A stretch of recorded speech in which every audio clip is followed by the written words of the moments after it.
Hello and welcome to Wren and Martin complete grammar series. तो आपका एक बार फिर से बहुत बहुत स्वागत है। तो रेन एंड मार्टिन के बुक से हम लोग कंप्लीट ग्रामर का सीरीज हम लोग चला रहे हैं। तो जिसमें आज का जो हमारा चैप्टर है ये है चैप्टर नंबर 11। तो जैसा कि एडजेक्टिव्स के कई सारे पार्ट्स होते हैं, तो प्रीवियस वीडियो से हमने एडजेक्टिव स्टार्ट किया। नहीं, प्रीवियस वीडियो में हमने आपको एडजेक्टिव में डिग्रीज ऑफ कंपैरिजन पढ़ाया। उसके पहले हमने एडजेक्टिव को स्टार्ट किया। तो एडजेक्टिव के अंदर ही आज जो हमारा चैप्टर है ये चैप्टर नंबर 11, जिसमें हम लोग पढ़ेंगे एडजेक्टिव्स यूज्ड एज नाउन्स।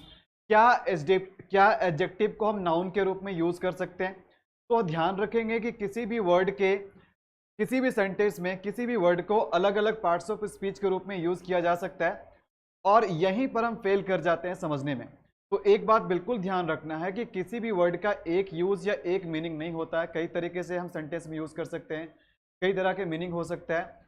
तो इसलिए कोई भी एग्जाम में आप इंग्लिश ग्रामर का टेस्ट लगाते हो तो कहीं ना कहीं अगर आपकी नॉलेज बहुत लिमिटेड है, अगर आप समझते हैं कि अगर एक पर्टिकुलर वर्ड केवल नाउन है, उसके अलावे और हम उसको किसी तरीके से यूज नहीं कर सकते, तो आप बिल्कुल गलत हैं। अगर आप मान लेते हैं, जैसे मैंने एक वर्ड लिया गुड, तो आप इस वर्ड को क्या कहोगे? ये वर्ड एडजेक्टिव है, नाउन है, एडवर्ब है, प्रेपोजिशन है, कंजंक्शन है, क्या है? तो मैक्सिमम लोग बोलेंगे सर कि ये एडजेक्टिव है। आप में से मैक्सिमम लोग बोलेंगे कि ये एडजेक्टिव है। चलिए, मैं भी मानता हूं कि एडजेक्टिव है, लेकिन आपको क्या लगता है कि हमेशा सेंटेंस में एडजेक्टिव के रूप में ही यूज होगा? क्या ये जो वर्ड है गुड, क्या ये सेंटेंस में नाउन के फॉर्म में यूज हो सकता है? क्या किसी भी सेंटेंस में गुड नाउन की तरह काम कर सकता है? तो उसी चीज के बारे में जानेंगे। तो बहुत बार ऐसा होता है कि एडजेक्टिव किसी सेंटेंस में एडजेक्टिव का काम ना करके वो नाउन की तरह यूज होने लगता है। मतलब देखने से आपको लगेगा कि एडजेक्टिव है, लेकिन सेंटेंस में उसका फंक्शन किसका होगा? वो नाउन की तरह यूज होगा। तो जब हम एडजेक्टिव को नाउन की तरह यूज करते हैं तो उसका क्या मीनिंग होता है, और कहां कहां पर हम एडजेक्टिव को नाउन की तरह यूज कर सकते हैं, चलिए उसके बारे में जानेंगे। तो ध्यान देना है, इससे पहले यहां पर हम कुछ एग्जाम्पल लिखेंगे। और एग्जाम्पल देखो क्या है। जैसे हमने बोला जैसे हमने बोला he is he is a he is a poor man. He is a poor man. एक सेंटेंस में और लिखता हूं, he is a rich man. He is a rich man. तो यहां पर हम देख रहे हैं कि यहां पर जो वर्ड देखो पुअर है ना, ये पुअर क्या है? एडजेक्टिव का काम कर रहा है। पुअर क्या काम कर रहा है? एडजेक्टिव का काम कर रहा है। रिच किसका काम कर रहा है? ये एडजेक्टिव का काम कर रहा है। कैसे एडजेक्टिव का काम कर रहा है? हम कैसे कह सकते हैं कि यहाँ पर पुअर और रिच एडजेक्टिव का काम कर रहा है? तो सिंपल सी बात है, ये पुअर वर्ड आया है किसके? मैन के पहले। रिच वर्ड किसके पहले आया? मैन के पहले आया। भाई मैन क्या है? नाउन है। क्या है? नाउन है। और जो वर्ड नाउन के पहले आकर के उसी नाउन को क्वालिफाई करे, उसी नाउन को मॉडिफाई करे, यानी उसकी विशेषता बताए, तो वैसे वर्ड को हम क्या कहते हैं? एडजेक्टिव कहते हैं। तो इन दोनों सेंटेंसेस में ये जो पुअर वर्ड है और एडजेक्टिव है, ये किसका काम कर रहा है? ये एडजेक्टिव का काम कर रहा है। ठीक है, ये प्योरली किसका काम कर रहा है? एडजेक्टिव का काम कर रहा है। ठीक है, तो एडजेक्टिव का फंक्शन एक्चुअली में होता है क्या है? एडजेक्टिव का फंक्शन होता है नाउन या प्रोनाउन को क्या करना होता है? उसे क्वालिफाई करना होता है, उसको डिस्क्राइब करना होता है। तो यहां पर पुअर और रिच क्या है? एडजेक्टिव है। लेकिन क्या हम पुअर या रिच वर्ड को किसी भी सेंटेंस में पुअर और रिच को हम किसी भी सेंटेंस में नाउन की तरह यूज कर सकते हैं? एडजेक्टिव्स यूज्ड एज नाउन, क्या नाउन की तरह यूज कर सकते हैं? तो चलिए हम कुछ एग्जाम्पल देखते हैं। तो ध्यान देना, जैसे मैं अगला एग्जाम्पल लिख रहा हूं, यहां पर एग्जाम्पल है, जैसे मैंने लिखा the poor the poor are the poor are happier than the rich.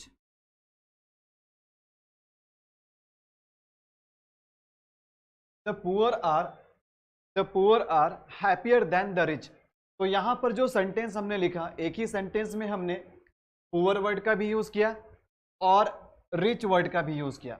अब आपको बताना है कि इस सेंटेंस में पुअर और रिच का पार्ट्स ऑफ स्पीच क्या है, मतलब ये नाउन है या एडजेक्टिव है। चलिए बताइएगा फटाफट आप लोग। तो ध्यान देना है, सबसे पहले तो हमें ये पता होना चाहिए कि किसी भी सेंटेंस में नाउन का क्या फंक्शन होता है। नाउन आता है कहां पर?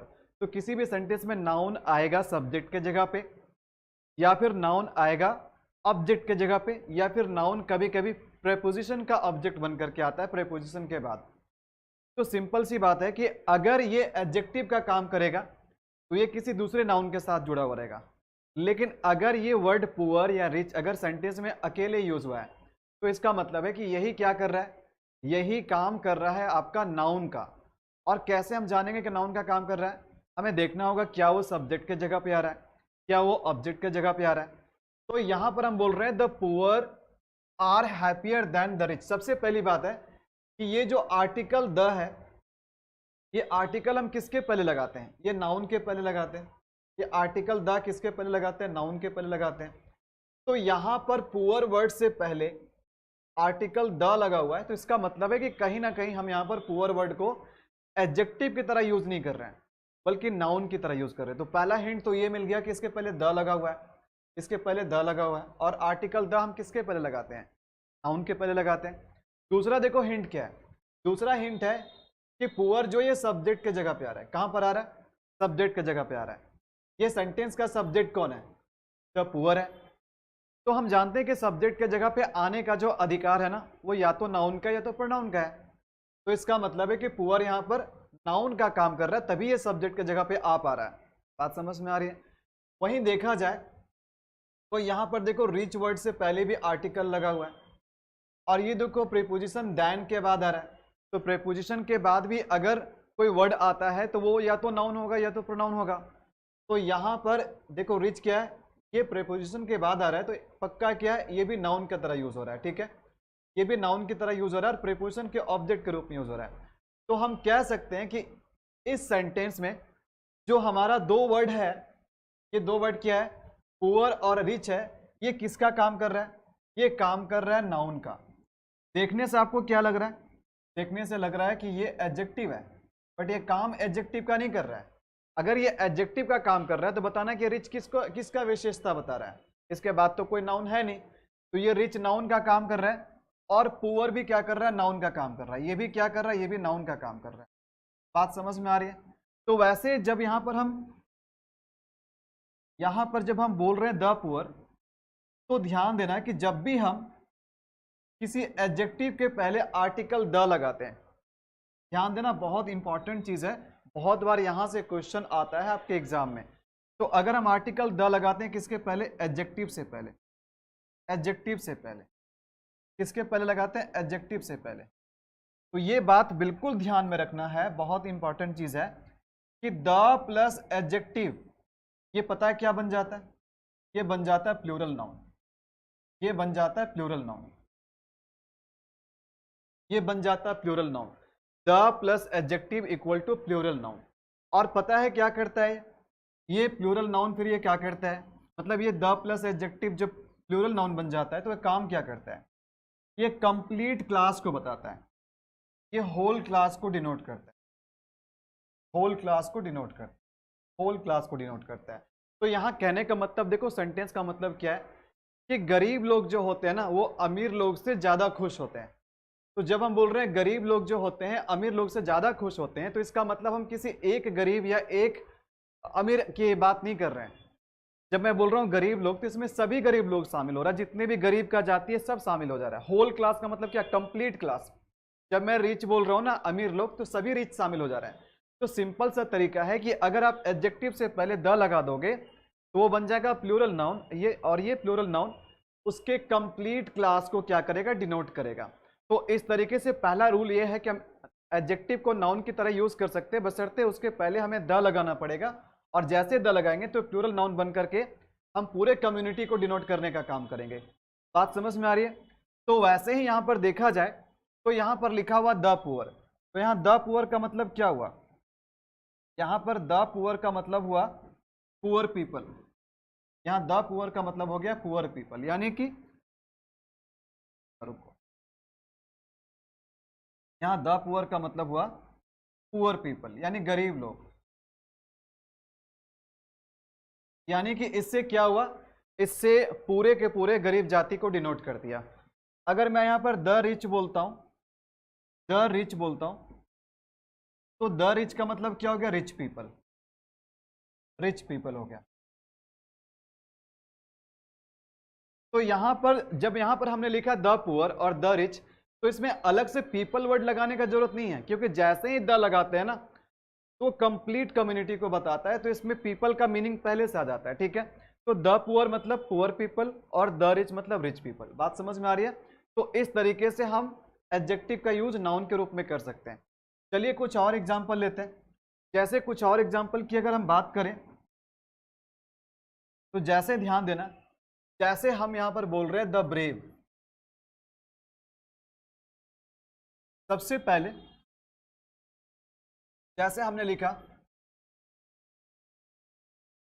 he is a brave, he is a brave man,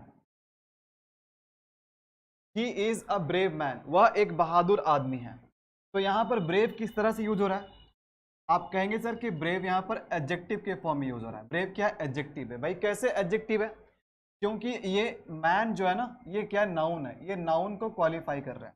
जब भी कोई वर्ड नाउन को क्वालिफाई करता है ना, तो ये एडजेक्टिव होता है। लेकिन मैं एक सेंटेंस और लिख रहा हूं, ध्यान दीजिएगा। जैसे हमने बोला द ब्रेव आर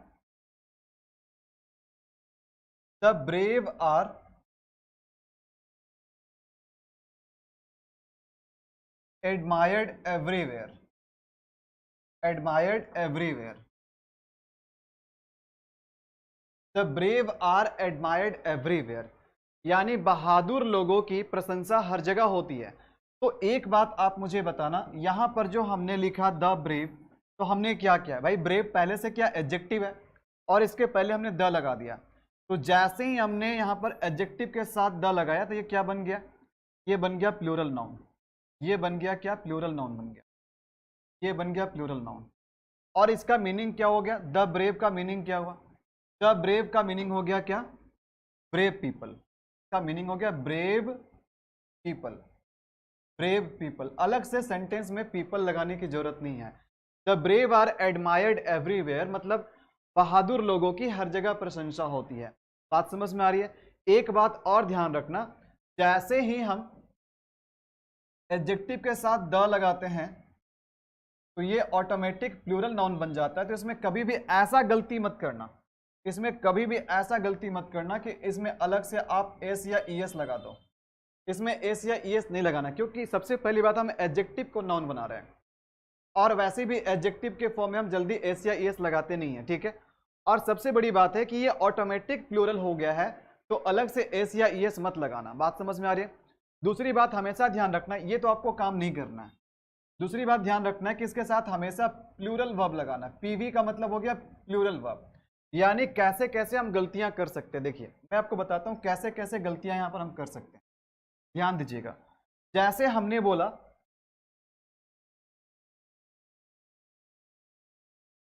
जैसे हमने बोला पहला गलती तो हम ऐसे कर सकते हैं, the poors are happy, the poors are happy. इसमें हमने गड़बड़ी क्या किया, इसमें हमारा मिस्टेक क्या है। देखो मिस्टेक ये है कि हमने यहाँ पर एस लगा करके गड़बड़ कर दिया। यहाँ एस हमें नहीं लगाना। जब हम जानते हैं कि ऑलरेडी ये प्लूरल का मीनिंग दे रहा है, तो अलग से एस या ईएस लगाने का कोई मतलब नहीं बन जाता है। पहला गलती तो हमने ये किया। देखो सेकेंड, एक बार मैं इसी सेंटेंस को दूसरे तरीके से लिखता हूं। जैसे हमने लिखा यहाँ पर the poor is happy, the poor is happy. अब बताना यहां पर क्या गड़बड़ी है, यहां पर क्या गड़बड़ी है बताना। The poor is happy. अब ध्यान देना कि ये जो है ना द पुअर, ये नाउन का काम कर रहा है। और कैसा नाउन का काम कर रहा है, प्लूरल का। तो प्लूरल के साथ भाई प्लूरल वर्ब लगाओ ना, ये सिंगुलर क्यों लगाए।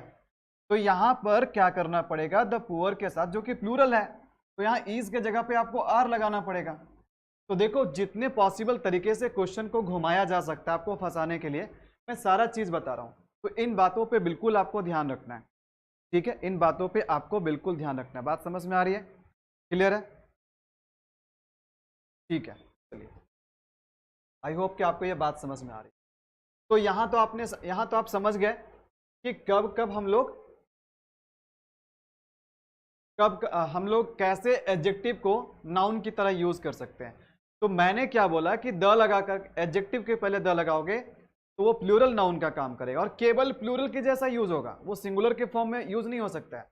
लेकिन कभी कभी कुछ केसेस में क्या होते हैं, कुछ ऐसे एडजेक्टिव होते हैं जो डायरेक्टली नाउन की तरह ही यूज होते हैं, मतलब आप उसको सिंगुलर और प्लूरल दोनों के फॉर्म में यूज कर सकते हो। चलिए उसके बारे में जानते हैं। तो दूसरा बात देखो क्या है इसमें, दूसरी चीज इसमें देखो क्या है, देखो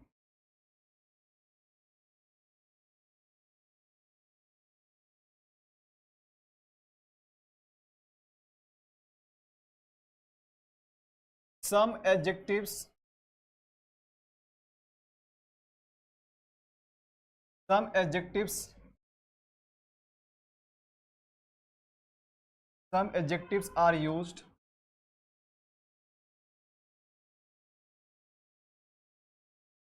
as nouns in both singular and plural form, singular and plural form। तो कुछ एडजेक्टिव ऐसे होते हैं जिसका प्रयोग आप नाउन की तरह कर सकते हो, लेकिन आप उसका सिंगुलर भी बना सकते हो, प्लूरल भी बना सकते हो। मतलब आप उसमें एस या ईएस लगा करके आप उसको प्लूरल भी बना सकते हो, और बिना एस या ईएस के आप उसको सिंगुलर भी मान सकते हो, ठीक है। यानी वहां पर सिंगुलर प्लूरल दोनों का फॉर्म चलेगा और वर्ब में भी सिंगुलर और प्लूरल दोनों चलेगा। लेकिन फर्स्ट वाला जो मैंने पॉइंट बताया, जहां पर द लगा करके आप बना रहे हो नाउन, उसको हमेशा प्लूरल रखना है, क्योंकि हम क्या करते हैं, उससे पूरे जाति को डिनोट करने का काम करते हैं। जैसे एग्जाम्पल से समझते हैं, ध्यान देना। सबसे पहली बात देखो, एक तरफ तो मैं इसको नाउन बना देता हूं, और देखो देखो इसको दूसरे तरीके से मैं समझ, ध्यान देना। सबसे पहली बात, इंडिया क्या है, जैसे हमने लिखा इंडिया, तो इंडिया अपने आप में क्या है, इंडिया अपने आप में नाउन है, ये नाउन है, इंडिया क्या नाउन है। और इंडिया का एडजेक्टिव क्या होता है, इंडिया का एडजेक्टिव हो जाएगा इंडियन। जैसे ऑस्ट्रेलिया का ऑस्ट्रेलियन, अमेरिका का अमेरिकन, चाइना का चाइनीज, जापान का जापानीज। तो उसी तरीके से इंडिया नाउन है और इंडियन क्या हो गया, ये एडजेक्टिव हो गया। तो सबसे पहली बात आपको ये पता है कि इंडियन क्या एडजेक्टिव है, इंडियन क्या एडजेक्टिव है। अब देखो यहां से प्रॉब्लम कैसे क्रिएट हो सकता है, ध्यान देना। जैसे हम कैसे यहां पर इंडियन जो कि एडजेक्टिव है, हम इसको नाउन की तरह यूज करेंगे, और दोनों तरीके से यूज करेंगे, सिंगुलर का फॉर्म में भी यूज करेंगे और प्लूरल के फॉर्म में भी यूज करेंगे, दोनों में से किसी भी गलत नहीं होगा। जैसे ध्यान देना, जैसे हमने लिखा यहां पर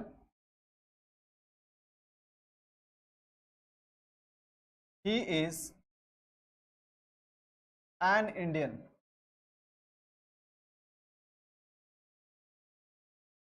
ही इज एन इंडियन। अब मुझे ये बताना आप कि यहां पर इंडियन किस तरह से यूज हो रहा है, यहां पर इंडियन ये एडजेक्टिव की तरह यूज हो रहा है या नाउन की तरह यूज हो रहा है। तो आप बोलोगे सर पक्का ये नाउन की तरह यूज हो रहा है। क्यों नाउन की तरह यूज हो रहा है, क्योंकि आर्टिकल किसके पहले आता है, आर्टिकल ए एन और द किसके पहले आता है, नाउन के पहले आता है। तो यहां पर जो इंडियन है ना, ये सिंगुलर नाउन के रूप में यूज हो रहा है, ठीक है, ये हो रहा है सिंगुलर नाउन के फॉर्म में, एस एन का मतलब सिंगुलर नाउन, ठीक है। और इसके साथ देखो यहां पर चूंकि ये सिंगल पर्सन को बता रहा है, इसलिए हम इसको क्या बोल रहे हैं, सिंगुलर बोल रहे हैं। उसके बाद अगर हमें कई लोगों को अगर इंडियन बोलना हो, जैसे हमने बोला यहां पर दे का मतलब एक से ज्यादा होता है, तो they are Indians, they are Indians. अब देखो यहां पर देखो इंडियंस क्या है, नाउन है, और इंडियन में क्या कर रहे हैं हम, एस भी लगा रहे हैं, मतलब इंडियन को यहां पर हम प्लूरल नाउन बना दिए। और कैसे प्लूरल नाउन बताएं? एस लगा करके प्लूरल बताएं। क्यों भाई इसको प्लूरल के फॉर्म में क्यों रख रहे हैं? क्योंकि ये दे को डिनोट कर रहा है। दे का मतलब एक से ज्यादा। एक इंसान को मैं बोल रहा हूं कि वह इंडियन है तो एक इंसान है, लेकिन जब मैं बोल रहा हूं कि वे लोग इंडियन है तो वे लोग में एक से ज्यादा इंसान आ गए। तो देखो यहां पर भी इंडियन क्या है? एडजेक्टिव है। यहां पर भी क्या इंडियन एडजेक्टिव है। दोनों जगह यहां पर क्या एडजेक्टिव है? दोनों सॉरी ध्यान दीजिएगा, दोनों जगह पे क्या है? ये नाउन की तरह यूज है एडजेक्टिव, लेकिन यूज कैसा हो रहा है? नाउन की तरह हो रहा है। लेकिन फर्क देखो क्या है, यहां पर इंडियन जो है ना ये सिंगुलर नाउन की तरह यूज हो रहा है, और यहां पर जो है ना ये प्लूरल नाउन की तरह यूज हो रहा है। यहां पर ये प्लूरल नाउन की तरह यूज हो रहा है। बात समझ में आ रही है? तो कभी कभी कुछ केसेस में क्या होते हैं ना कि आप किसी एडजेक्टिव को डायरेक्टली नाउन की तरह यूज कर सकते हो और दोनों फॉर्म में यूज कर सकते हो। सिंगुलर फॉर्म में भी यूज कर सकते हो और प्लूरल के फॉर्म में भी यूज कर सकते हो, जैसा कि हमने इस वाले एग्जांपल में देखा। पहले वाले कंसेप्ट में आप उसको कभी भी सिंगुलर बनाने का कोशिश मत करना जब पूरा जाति के बारे में बताना हो, और यहां पर मैं बोल रहा हूं कुछ गिने चुने लोगों की बात कर रहा हूं। बात समझ में आ रही है? जैसे इंडियन का भी हम यूज कर सकते हैं पूरे जाति को बताने के लिए। जैसे ध्यान देना, जैसे देखो हम द लगा करके भी इसको नाउन की तरह यूज कर सकते हैं। जैसे द इंडियन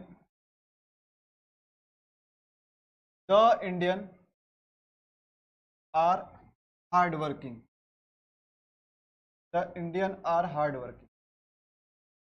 अब मैं बोल रहा हूं कि इंडियन लोग जो होते हैं हार्ड वर्किंग होते हैं, ठीक है।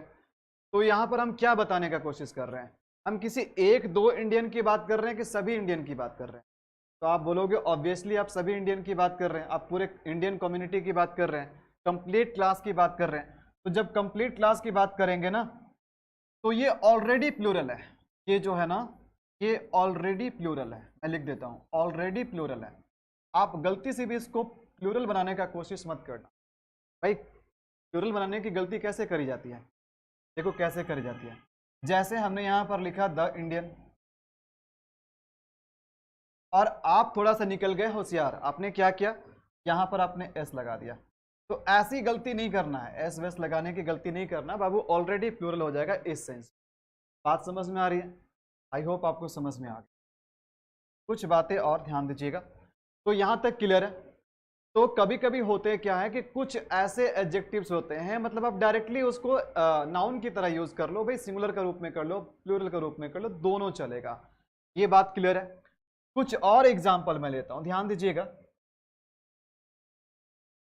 जैसे हमने लिखा यहां पर he is a good boy. He is a good boy. तो मुझे ये बताना कि यहां पर गुड किसके रूप में यूज हो रहा है? यहां पर गुड एडजेक्टिव है या फिर नाउन है? यहां पर गुड क्या है? गुड यहां पर एडजेक्टिव है या नाउन है? आप सिंपली क्या बोलोगे सर कि ये एडजेक्टिव है। कैसे एडजेक्टिव है? क्योंकि इसके बाद देखो नाउन आ रहा है, और जो वर्ड किसी नाउन की विशेषता बताता है उसको क्वालिफाई करता है या फिर कहे मॉडिफाई करता है तो वो क्या होता है? एडजेक्टिव होता है।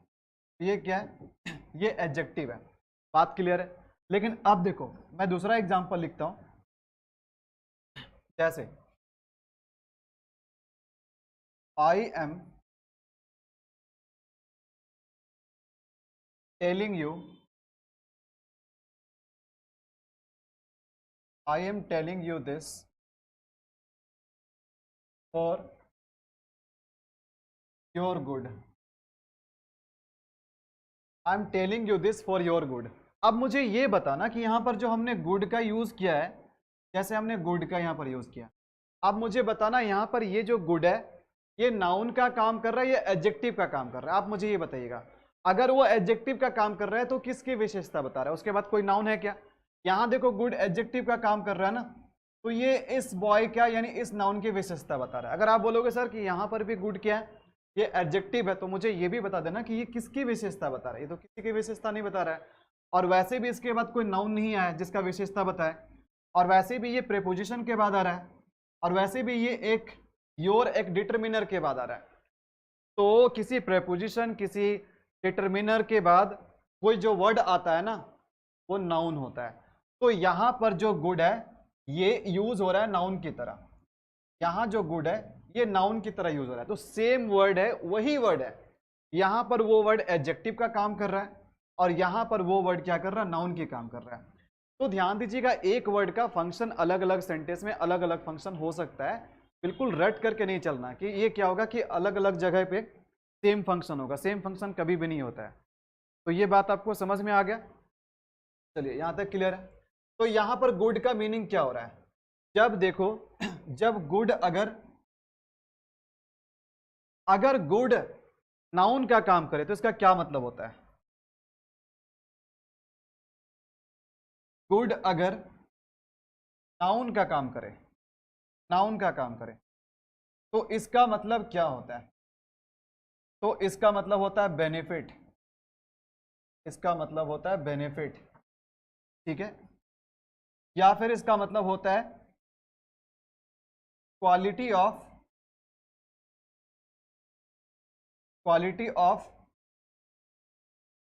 Being good, quality of being good,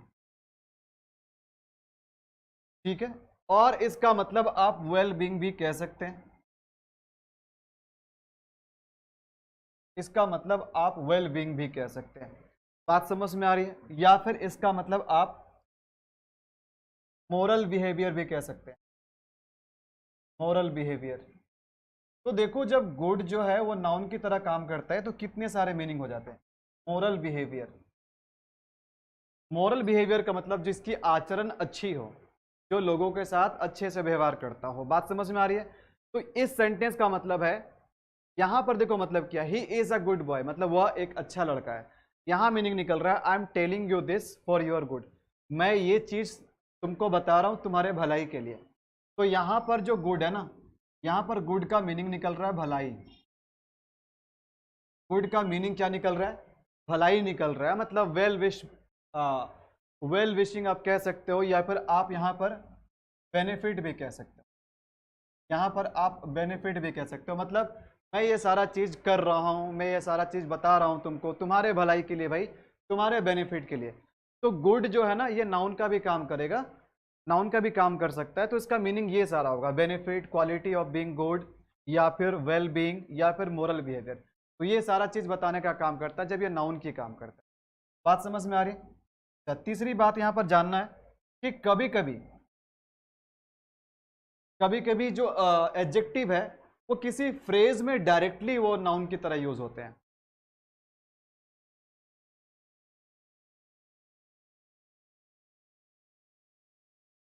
used as a noun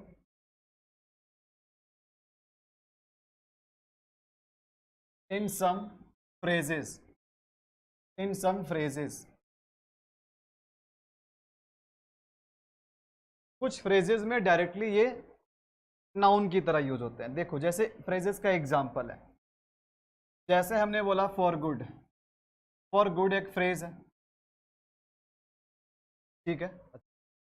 एक फ्रेज में और बताता हूं, from bad to worse, from bad to worse, ठीक है। एक और है जैसे मैंने बोला इन जनरल, इन जनरल। और है in black and white, in black and white, etc। तो ऐसे और भी कई सारे फ्रेज मिल जाएंगे। अब ध्यान देना यहां पर, एक तो ये हो गया, दूसरा ये हो गया, थर्ड ये, फोर्थ ये। अब देखो यहां पर ये कंप्लीट फ्रेज, फ्रेज किसको बोलते हैं, फ्रेज ग्रुप ऑफ वर्ड्स को कहते हैं जिसका कंप्लीट मीनिंग नहीं होता, जिसका कुछ मीनिंग होता है। अब देखो यहां पर गुड को हमने यूज किया, फॉर गुड, है ना, फॉर गुड।